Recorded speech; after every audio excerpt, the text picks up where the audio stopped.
Good evening, and welcome to Otis Jiry's Creepypasta Crypt. In the mood for a tasty pasta to increase your adrenaline rush? Well, you've come to the right place. Pull up a chair, get some popcorn, put your feet up, and have a listen, if you dare.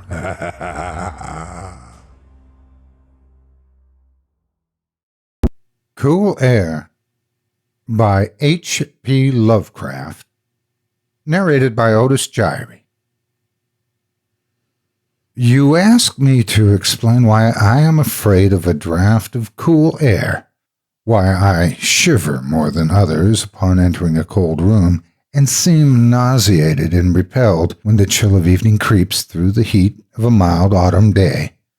There are those who say I respond to cold as others do to a bad odor, and I am the last to deny the impression. What I will do is to relate the most horrible circumstance I ever encountered, and leave it up to you to judge whether or not this forms a suitable explanation of my peculiarity. It is a mistake to fancy that horror is associated inextricably with darkness, silence, and solitude. I found it in the glare of mid-afternoon, in the clangor of a metropolis, and in the teeming midst of a shabby and commonplace rooming house with a prosaic landlady and two stalwart men by my side. In the spring of 1923, I had secured some dreary and unprofitable magazine work in the city of New York, and being unable to pay any substantial rent, began drifting from one cheap boarding establishment to another in search of a room that might combine the qualities of decent cleanliness, endurable furnishings, and very reasonable price. It soon developed that I had only a choice between different evils, but after a time I came upon a house in West 14th Street which disgusted me much less than the others I had sampled. The place was a 4-story mansion of brownstone, dating apparently from the late 40s, and fitted with woodwork and marble whose stained and sullied splendor argued a descent from high levels of tasteful opulence. In the rooms, large and lofty and decorated with impossible paper and ridiculously ornate stucco cornices, there lingered a depressing mustiness and hint of obscure cookery, but the floors were clean, the linen tolerably regular, and the hot water not too often cold or turned off, so that I came to regard it as at least a bearable place to hibernate till one might really live again. The landlady, a slatternly, almost bearded Spanish woman named Herrero, did not annoy me with gossip or with criticisms of the late-burning electric light in my third-floor front hall room, and my fellow lodgers were as quiet and uncommunicative as one might desire, being mostly Spaniards, a little above the coarsest and crudest grade. Only the din of streetcars in the thoroughfare below proved a serious annoyance. I'd been there about 3 weeks when the first odd incident occurred. One evening, at about 8, I heard a spattering on the floor and became suddenly aware that I had been smelling the pungent odor of ammonia for some time. Looking about, I saw that the ceiling was wet and dripping, the soaking apparently proceeding from a corner of the side toward the street. Anxious to stop the matter at its source, I hastened to the basement to tell the landlady, and was assured by her that the trouble would quickly be set right. "Dr. Munoz," she cried as she rushed upstairs ahead of me. "He have spilled his chemicals. He is too sick for doctor himself, sicker and sicker all the time. But he will not have to have no other for help. He is very queer in his sickness. All day he take funny-smelling baths, and he cannot get excite or warm. All his own housework he do. His little room are full of bottles and machines, and he do not work as doctor. But he was great once. My father in Barcelona have hear of him, and only just now he fix an arm of a plumber that got hurt of sudden. He never go out, only on roof, and my boy, Esteban, he bring him his food and laundry and medicines and chemicals. My God, the salamoniac that man used for keep him cool. Mrs. Herrero disappeared up the staircase to the 4th floor, and I returned to my room. The ammonia ceased to drip, and as I cleaned up what had spilled and opened the window for air, I heard the landlady's heavy footsteps above me. Dr. Munoz I had never heard, save for certain sounds as of some gasoline-driven mechanism, since his step was soft and gentle. I wondered for a moment what the strange affliction of this man might be, and whether his obstinate refusal of outside aid were not the result of a rather baseless eccentricity. There is, I reflected tritely, an infinite deal of pathos in the state of an eminent person who has come down in the world. I may never have known Dr. Munoz had it not been for the heart attack that suddenly seized me one afternoon as I sat writing in my room.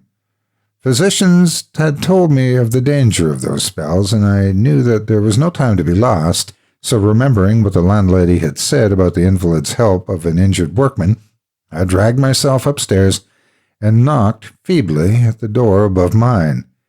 The knock was answered in good English by a curious voice some distance to the right, asking my name and business, and these things being stated, there came an opening of the door next to the one I had sought.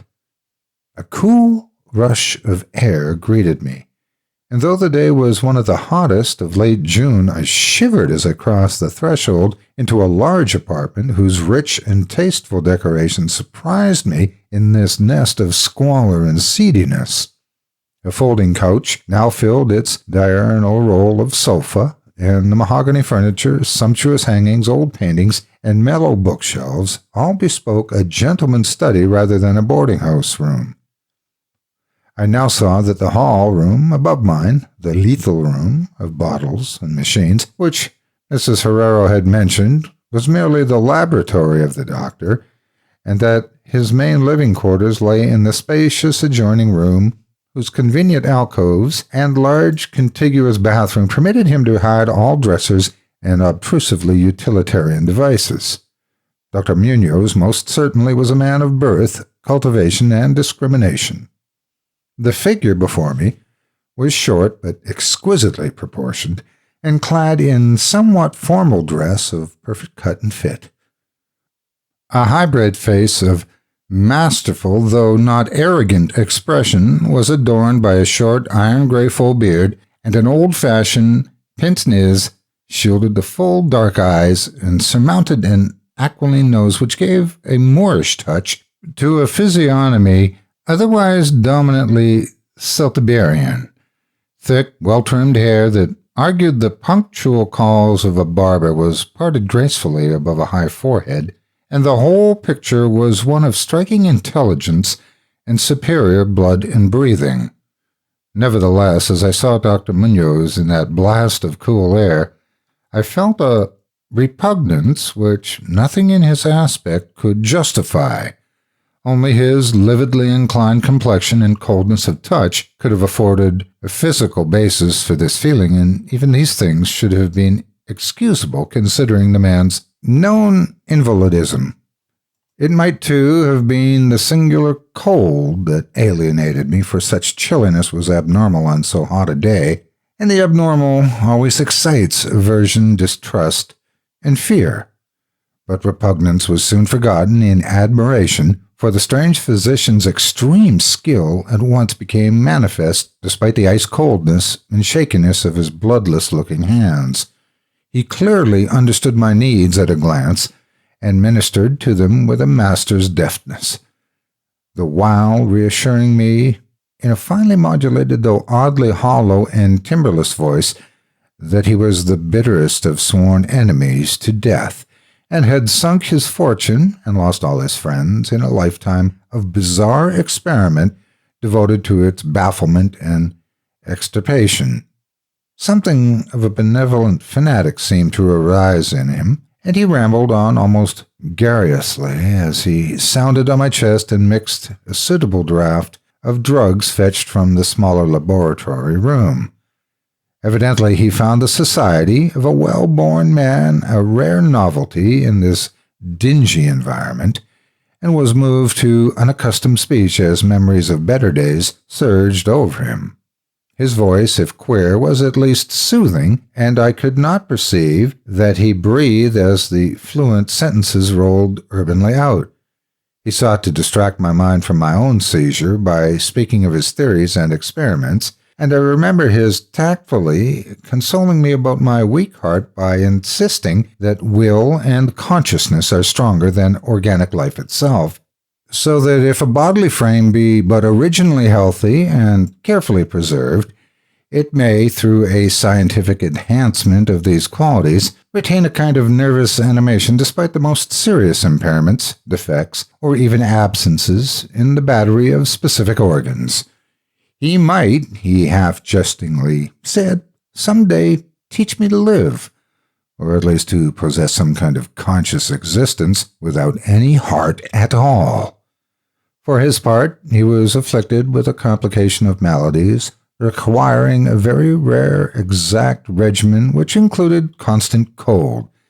Any marked rise in temperature might, if prolonged, affect him fatally, and the frigidity of his habitation, some 55 or 56 degrees Fahrenheit, was maintained by an absorption system of ammonia cooling, the gasoline engine of whose pumps I had often heard in my own room below. Relieved of my seizure in a marvelously short while, I left the shivering place a disciple and devotee of the gifted recluse. After that, I paid him frequent overcoated calls, listening while he told of secret researches and almost ghastly results, and trembling a bit when I examined the unconventional and astonishingly ancient volumes on his shelves. I was, eventually, I may add, almost cured of my diseases for all time by his skillful ministrations. It seemed that he did not scorn the incantations of medievalists, since he believed these cryptic formulae to contain rare psychological stimuli which might conceivably have singular effects on the substance of a nervous system from which organic pulsations had fled. I was touched by his account of the middle-aged Dr. Torres of Valencia, who had shared his earlier experiments and nursed him through the great illnesses of 18 years before. Hence his present disorders proceeded. No sooner had the venerable practitioner saved his colleague than he himself succumbed to the grim enemy he had fought. Perhaps the strain had been too great, for Dr. Munoz made it whisperingly clear, though not in detail, that the methods of healing had been most extraordinary, involving scenes and processes not welcomed by elderly and conservative Galens. As the weeks passed, I observed with regret that my new friend was indeed slowly but unmistakably losing ground physically, as Mrs. Herrero had suggested. The livid aspect of his countenance was intensified. His voice became more hollow and indistinct. His muscular motions were less perfectly coordinated, and his mind and will displayed less resilience and initiative. Of this sad change he seemed by no means unaware, and little by little his expression and conversation both took on a gruesome irony which restored in me something of the subtle repulsion I had originally felt. He developed strange caprices, acquiring a fondness for exotic spices and Egyptian incense till his room smelled like a vault of a sepulchred pharaoh in the Valley of the Kings. At the same time, his demands for cold air increased, and with my aid he amplified the ammonia piping of his room and modified the pumps and feed of his refrigerating machine till he could keep the temperature as low as 34 degrees or 40 degrees, and eventually even 28 degrees, the bathroom and laboratory, of course, being less chilled, in order that water might not freeze and that chemical processes might not be impeded. The tenant adjoining him complained of the icy air from around the connecting door, so I helped him fit heavy hangings to obviate the difficulty.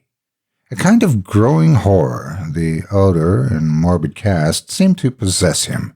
He talked of death incessantly, but laughed hollowly when such things as burial and funeral arrangements were gently suggested. All in all, he became a disconcerting and even gruesome companion.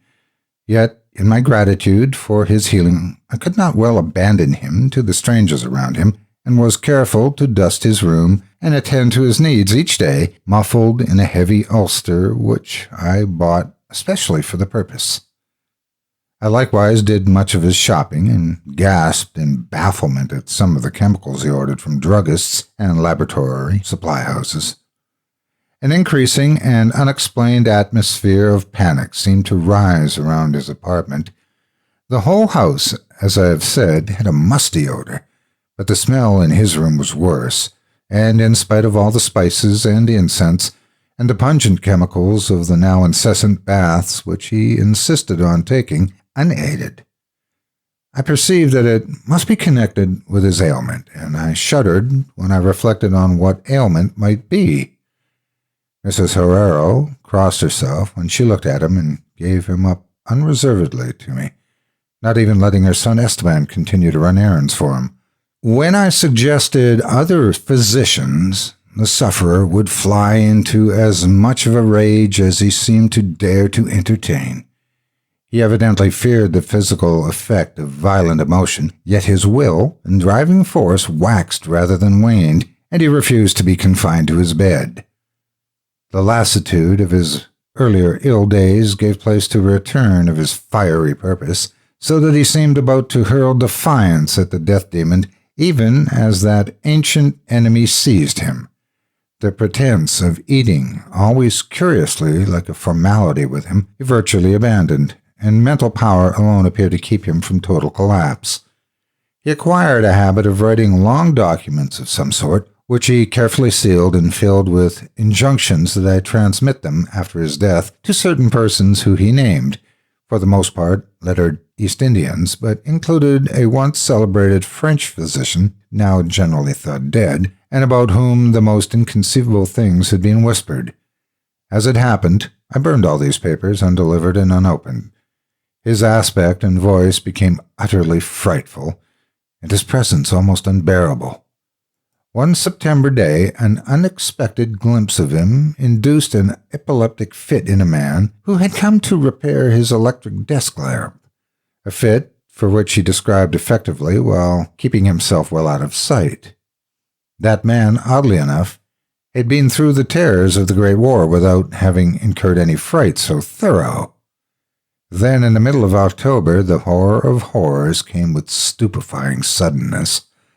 One night, about 11, the pump of the refrigerating machine broke down, so that within 3 hours the process of ammonia cooling became impossible. Dr. Munoz summoned me by thumping on the floor, and I worked desperately to repair the injury while my host cursed in a tone whose lifeless, rattling hollowness surpassed description. My amateur efforts, however, proved of no use, and when I had brought in a mechanic from a neighboring all-night garage, we learned that nothing could be done till morning, when a new piston would have to be obtained. The moribund hermit's rage and fear, swelling to grotesque proportions, seemed likely to shatter what remained of his failing physique, and once a spasm caused him to clap his hands to his eyes and rush to the bathroom. He groped his way out with a face tightly bandaged, and I never saw his eyes again. The frigidity of the apartment was now sensibly diminishing, and at about 5 a.m. the doctor retired to the bathroom, commanding me to keep him supplied with all the ice I could obtain at all-night drugstores and cafeterias.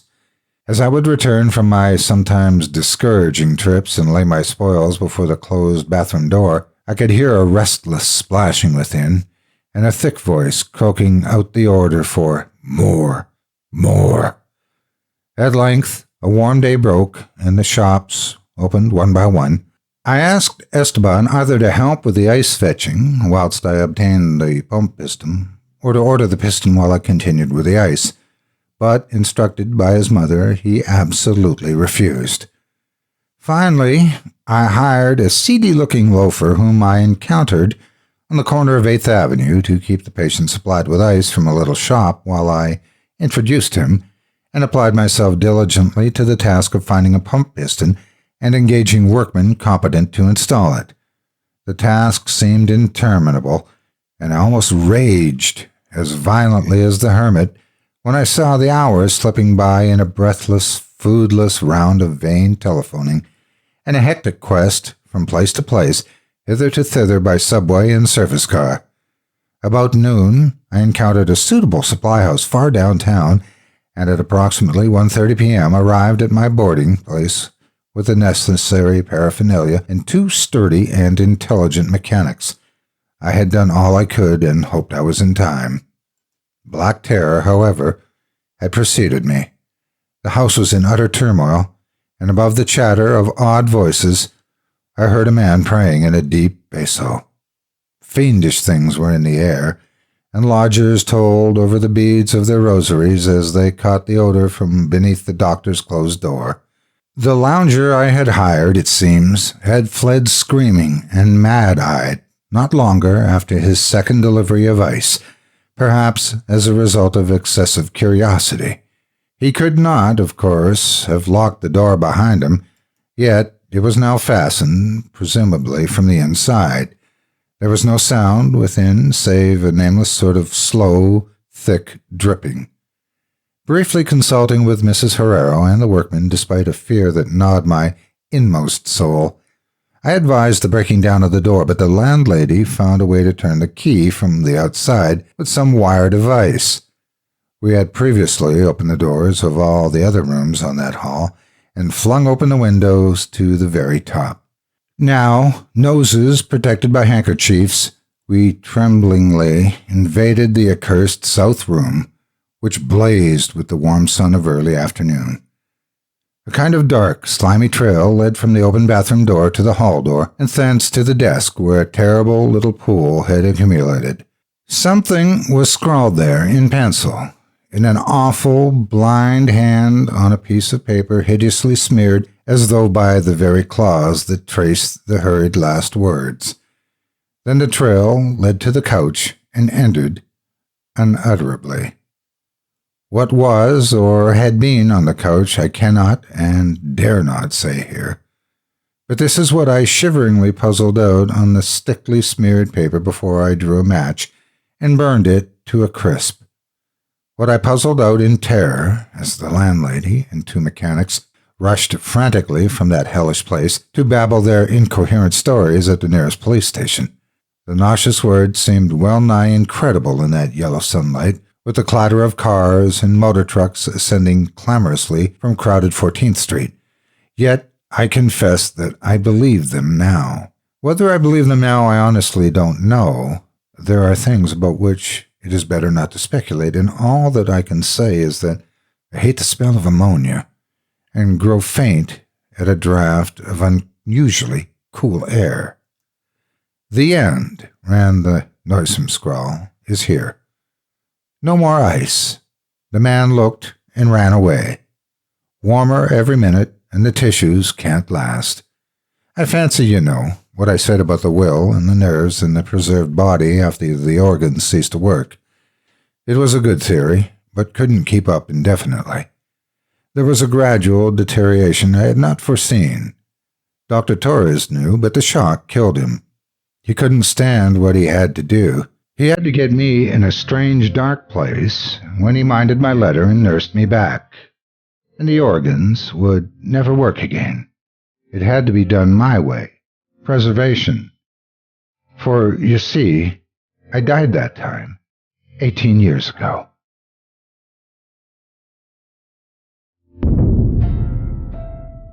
Hi, Otis Jiry here. Thanks for joining me around the digital campfire today. Your support means everything to me. I wanted to take a moment to ask you to support me and help me make storytelling my career by joining the Chilling Tales for Dark Nights members area. There are links in the video description below.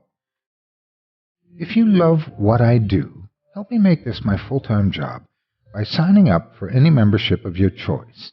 With your support, I can quit my day job and dedicate my day to putting out more twisted tales more regularly and take more of your requests.